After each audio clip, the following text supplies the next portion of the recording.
Hey, I'm Mel. Welcome to my kitchen.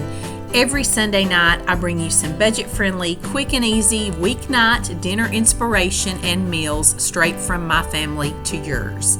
This week, we had a lot of fun in the kitchen. I had some extra help, and we played a little game of dueling frying pans. So if that sounds like something you're interested in, sit back, relax, grab you some sweet tea, and let me do the cooking.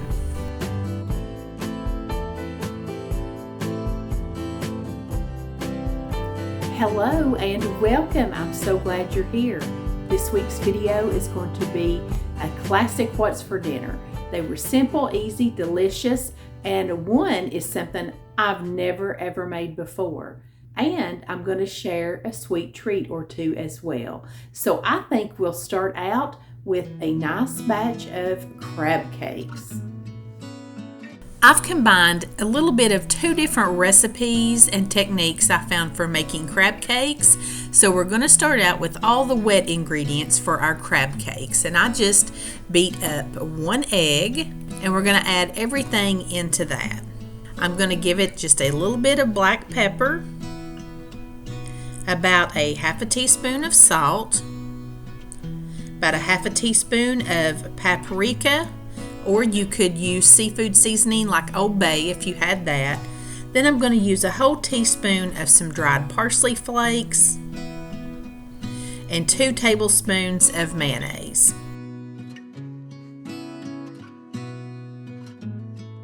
A few dashes of Worcestershire sauce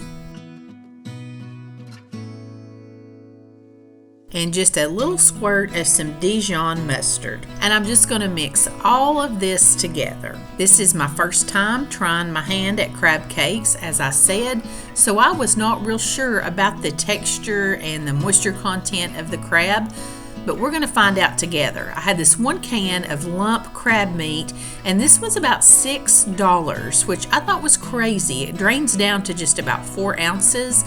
And I was going to grab another can and I couldn't find any, but I found this can that just said white crab meat. So I grabbed it and I'll drain them off here and show you. This first one going in is the lump crab meat, and you have to be careful. It has a little plastic kind of paper under it. And then the next can that goes in is the white crab meat, and it is shredded up, for lack of a better word. It's just very, very fine. It has a lot of moisture in it, so I really worked on getting the moisture out of it. I am just going to mix that in together, and you want to be careful and just fold it gently so that you don't break down the crab too much. And I have a little baggie back there with about 10 saltine crackers that I also added into this mixture just to kind of help dry it out a little bit. So you have to refrigerate that for a good 30 or 40 minutes before you're going to form your patties. So I've just got some canned green beans back here. I'm just doctoring them up with like a teaspoon of butter, some salt and pepper. I didn't have any bacon grease, so I'm throwing a little bit of oil in there, some brown sugar, and a few dashes of Worcestershire sauce, or you could use soy sauce. And I just turn those up and get them to cooking pretty hard, and then turn them down and let them simmer. Now we are going to do some crescent rolls. We just haven't had crescent rolls to eat just by themselves in a long time. I use them in recipes a lot. But we're going to use some of this new seasoning I've got, some of this Mr. Sticks. Just add butter seasoning, and I had a great time using this week. I'm cooking in smaller batches, so I'm just using a half a stick of butter to 1 teaspoon of my seasonings. On my crescent rolls, I'm going to use the Steakhouse herb and garlic seasoning, and I just have half a stick of that butter melted, and I'm just pouring in 1 teaspoon of the seasoning, mix it up, and I'm going to brush it on my crescent rolls before I put them in the oven to cook up. And I will have a little bit extra left. Just keep it, and you can give them another nice brush when they come out. This butter is also very good just to soften your butter up a little bit and add like 2 teaspoons in, and then form it back and make yourself a seasoned butter. That is delicious. While those are cooking up, I'm going to take the lemon and garlic seafood seasoning, and I have the other half of that stick of butter, and I'm going to put about a teaspoon in that. and I'm going to cook my crab cakes up in some oil and butter that is seasoned with this Mr. Sticks. So I've got my crab meat out of the refrigerator and it's got nice and cool, but there was still a lot of moisture in this. So I've got my oil going in my skillet and I'm adding my butter to come up to temperature. And I actually just put me a little flour out on a plate and I just kind of scooped my crab meat into a little mound and kind of floured each side to help it stay together. And I'm just frying it up like you would a salmon patty or anything else. Now, one of the recipes had instructions for baking them, and that would be really good too.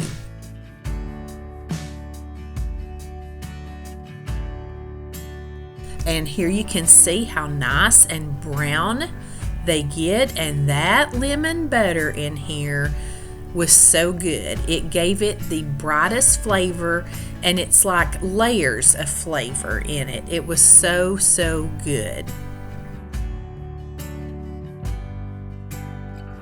So here is the second batch coming up, and you can see how the big pieces of the lump crab are kind of sticking out in there a little bit, and that just gives it a wonderful texture. It's so good.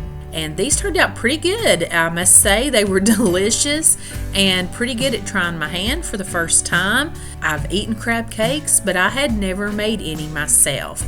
There you can see I'm just using the rest of my butter to butter up our corn on the cob and my rolls again. And I had some leftover macaroni and cheese, and this was a delicious meal. We all really loved these. And I love it when I try something new for the first time that I've eaten out or eaten somewhere else and then see that, I can make this too. You can see the inside, that crab meat is just white and flaky. These were delicious.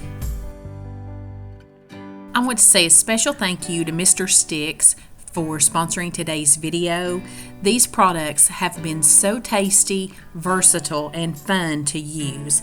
They just take a minute and it can elevate your dish so much. I use it to season vegetables, meats, make sauces with butter. There's so many things you can do with it. The herb and garlic is a wonderful steakhouse inspired flavor. It is delicious on breads, meats, and vegetables. The lemon has just this bright flavor that brightens up even vegetables and fish. And the cinnamon and sugar, it makes everything you put it on taste like it is right out of a bakery. You can be confident in Mr. Sticks products. They are all MSG free of artificial colors and flavors, preservative free. If you know somebody who is a foodie, they would love a set of this. I already have so many people in mind that I would like to gift these to, and the possibilities are endless. Mr. Sticks has been kind enough to give us a discount code. It's MAMAMEL30. It gets you 30% off and free shipping. If you're interested in getting any of these products for yourself, I'll have the link in my description box, and I hope you enjoy them as much as I have. Now I'm going to share a little family dinner night with you. This was a lot of fun. We're doing veggies 3 ways. Callie and Ryan have a little garden out back, and he has got a few green tomatoes off here, and he wanted to fry those up. So he has 1 egg and some milk, and he is just coating his green tomatoes really good in that.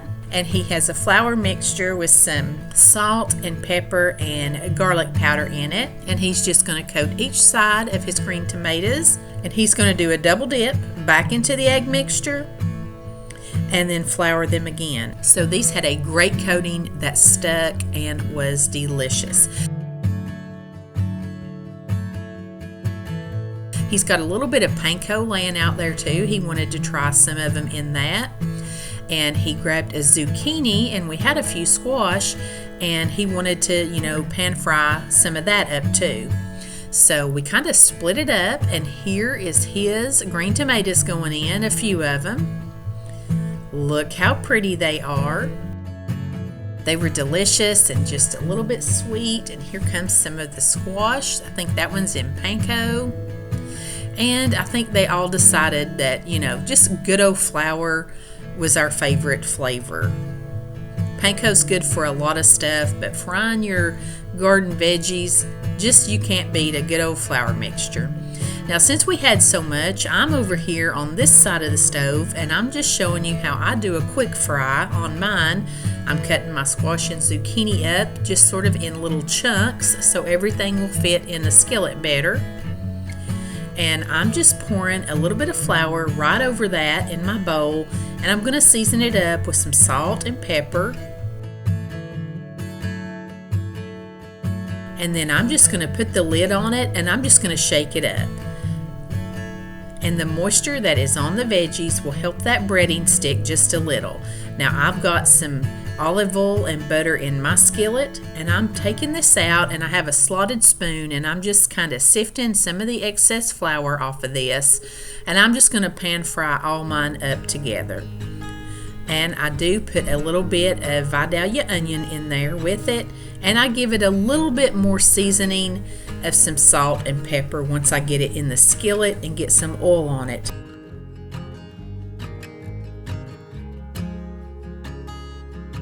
And if you've been here a time or two, you've seen this before, so we won't spend a whole lot of time on that. You just fry it up. I try not to move it until it gets nice and crusty on one side, and then I just let it fry up.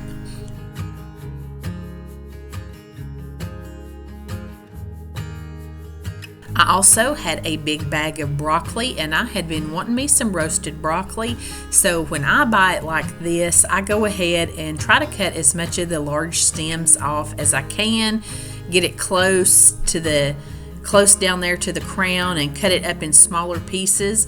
And again, I just melted me about a half a stick of butter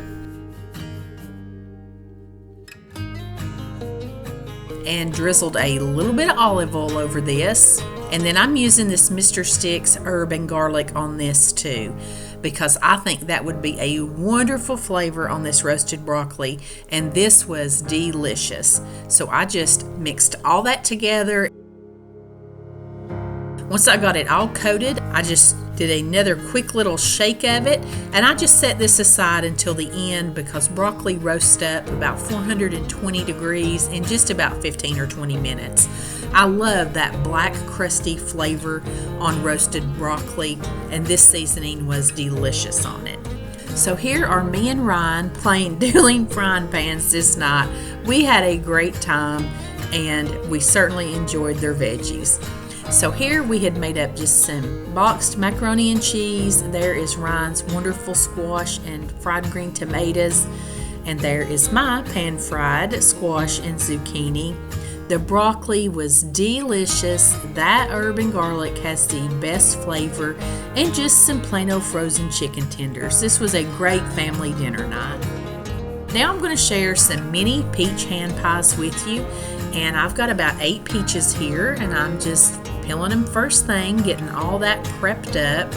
I make these about once every summer because I really love the yummy peach flavors. Once you get all of your peaches peeled up, then you've got to cut them up into little chunks. Peaches have that big seed in them, so sometimes it is hard to get cut around that, for me anyway, but you just do the best you can.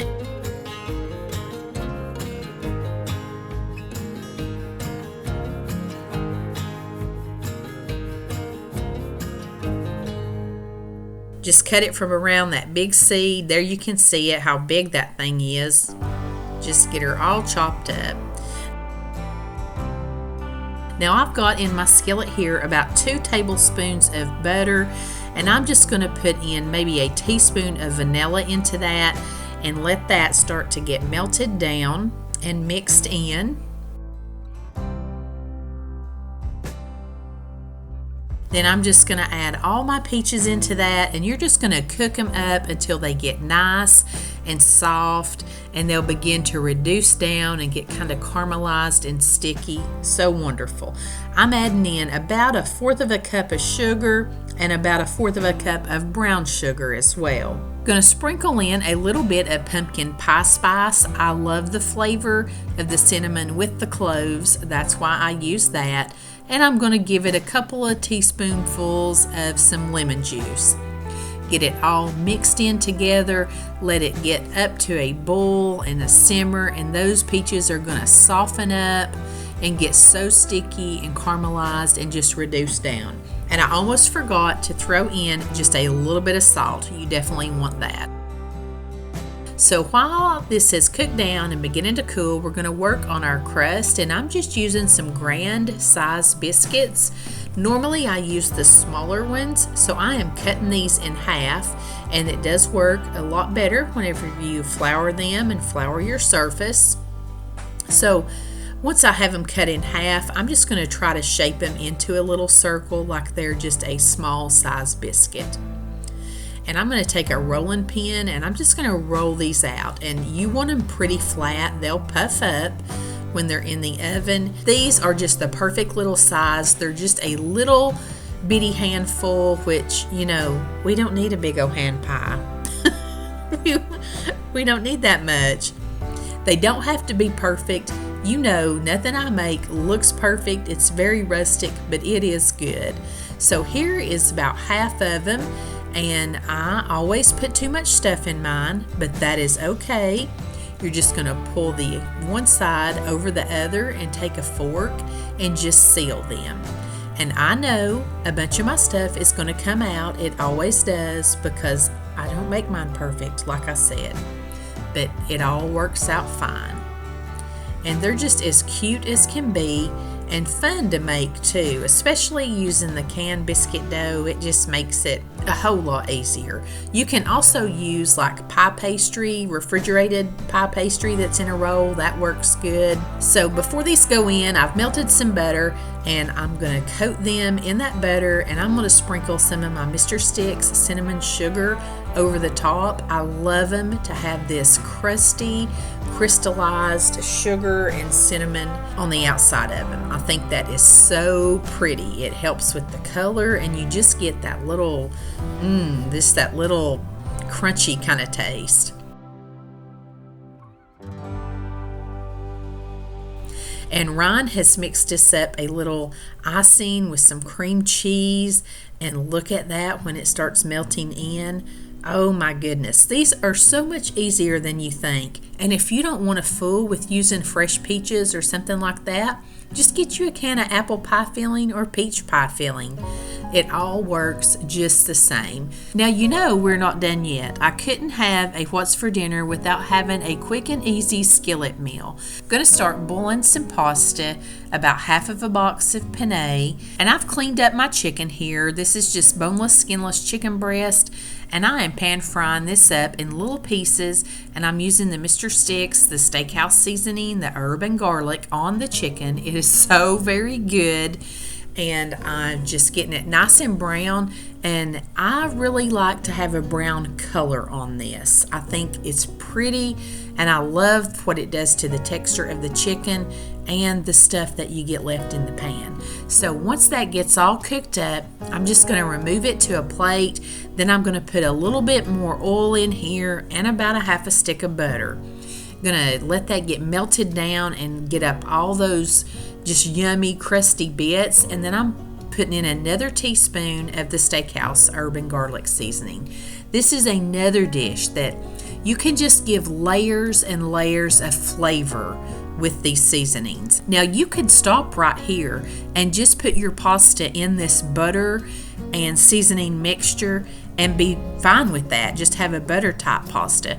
But I had been wanting some Alfredo, so I just took me a jar of just Walmart brand Alfredo sauce.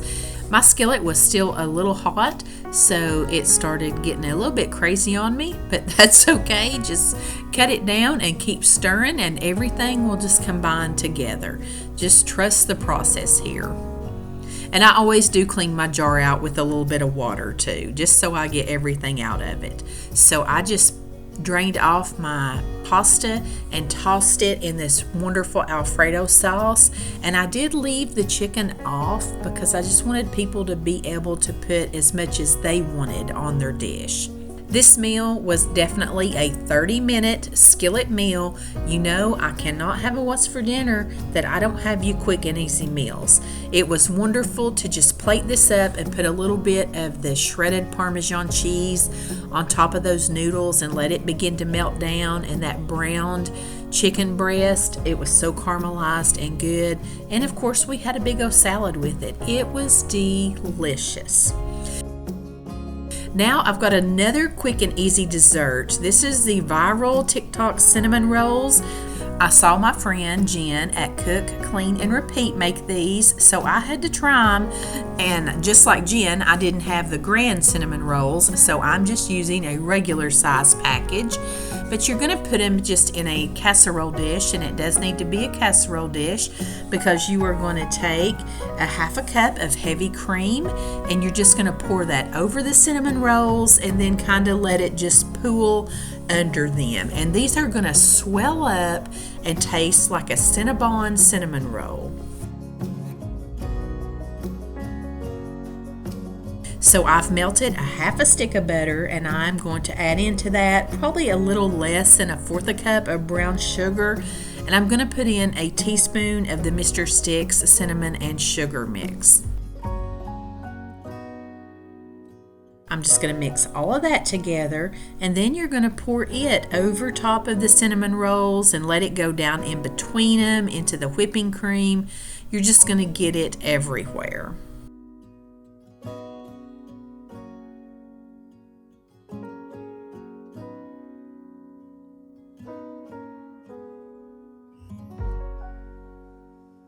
And I have my oven preheated to 350 degrees. You are going to cover these, and you're going to cook them covered about 20 minutes, and then check them and uncover them for another 15 to 20.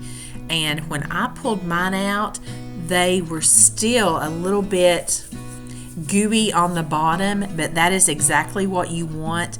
When you let them sit there, they just keep absorbing all that, and then you just take your little icing pack that came with it and icing the top of these. This is such an amazing little hack. I can never eat another cinnamon roll. I wasn't crazy about refrigerated cinnamon rolls anyway. I felt like they were kind of dry, but this, oh my goodness, these are so good. If you don't try anything this week, get you a can of cinnamon rolls and try this. They'll knock your socks off. Friends, thank you so much for being here this week. I appreciate the time that you're with me every Sunday night. I hope that you have had as much fun watching this video as I had putting it together. Don't forget your discount code MAMAMEL30 to get 30% off and free shipping if you want to try Mr. Sticks. I have a feeling that you will have a lot of fun just like I did. If you enjoyed tonight's video, I would love it if you gave it a big thumbs up. I'm also going to pop another video up on the screen that I think you would enjoy as well. Give it a look and let me know. And friends, thank you again so much for being here. Until next week, as always, I send you love from my kitchen.